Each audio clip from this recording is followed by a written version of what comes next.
Hi, everyone. Welcome to True Disabled Story. My name is Nico, and I use he, him pronouns.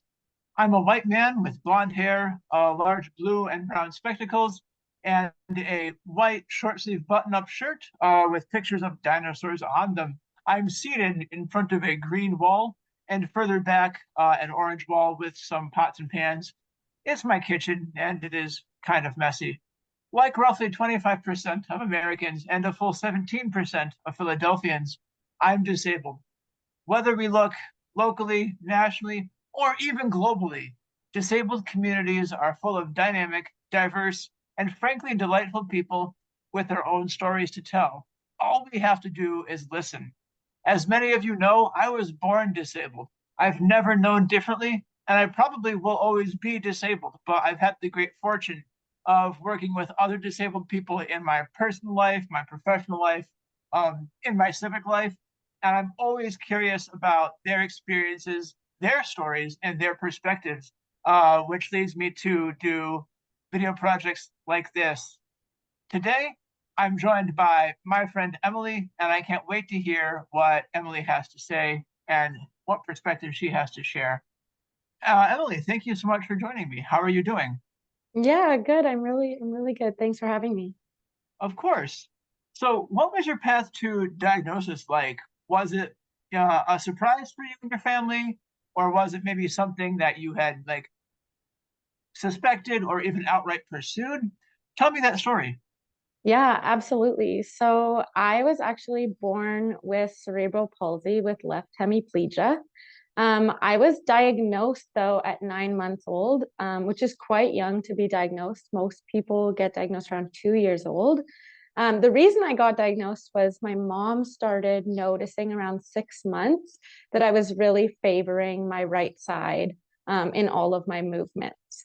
And so she pursued a diagnosis, obviously, on my behalf because I was a bit too young to do it myself, of course. But yeah, so it wasn't a surprise when she got that diagnosis for me because she kind of intuitively knew that I had cerebral palsy, to be honest with you, and my parents were absolutely advocates during my childhood and until I could really advocate for myself.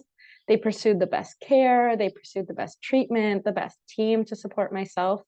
And now that we have more language to classify and describe cerebral palsy, I now say that I have semi-visible left hemiparetic cerebral palsy. Thank you so much. I'm really glad that your parents were those champions for you until you could advocate for yourself.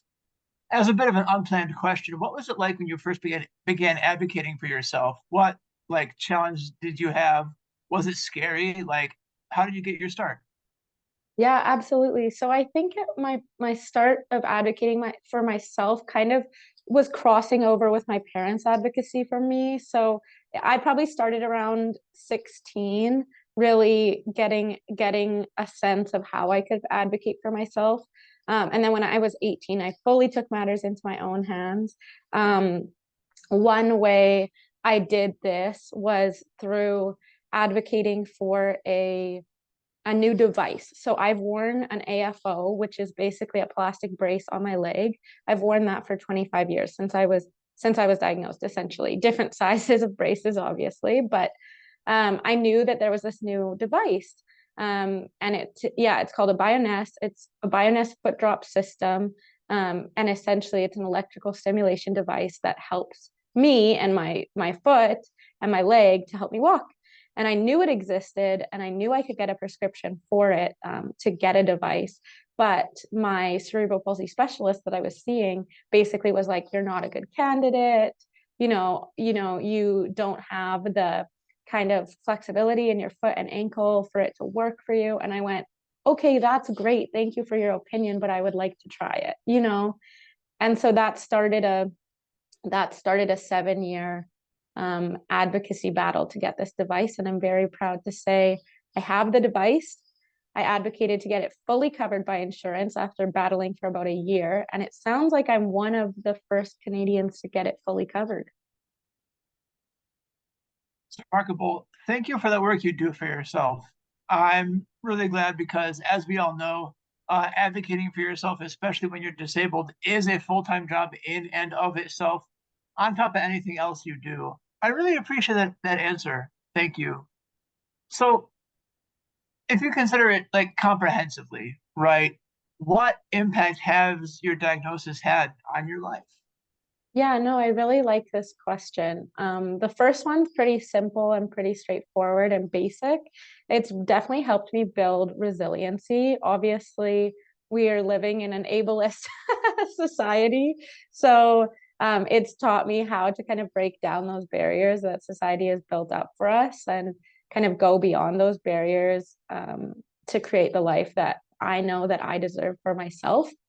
Um, the second one goes a little bit deeper, the second impact that it's had on my life. It's actually afforded me a really unique privilege. And how it's afforded me a privilege is I've always felt like I wasn't disabled enough to be considered disabled, and I wasn't able bodied enough to be considered able bodied.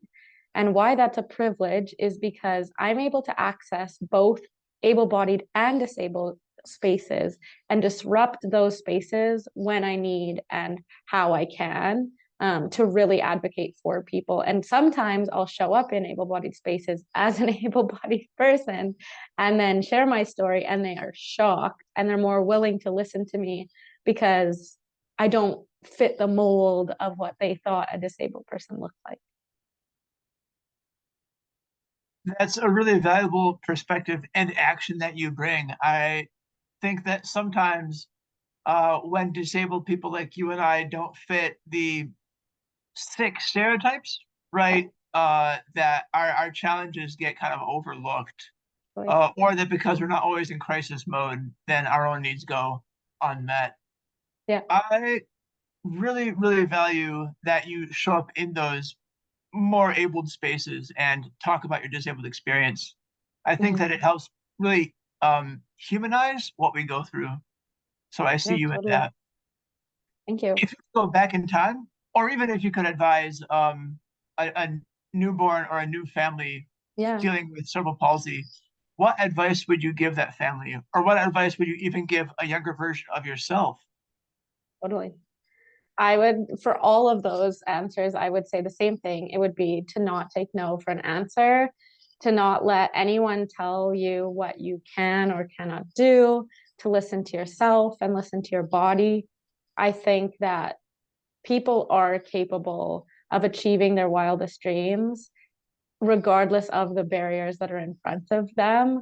So, start that business, take that trip, try the new hobby, do what people say you can't do, because if it matters to you, then it's really important.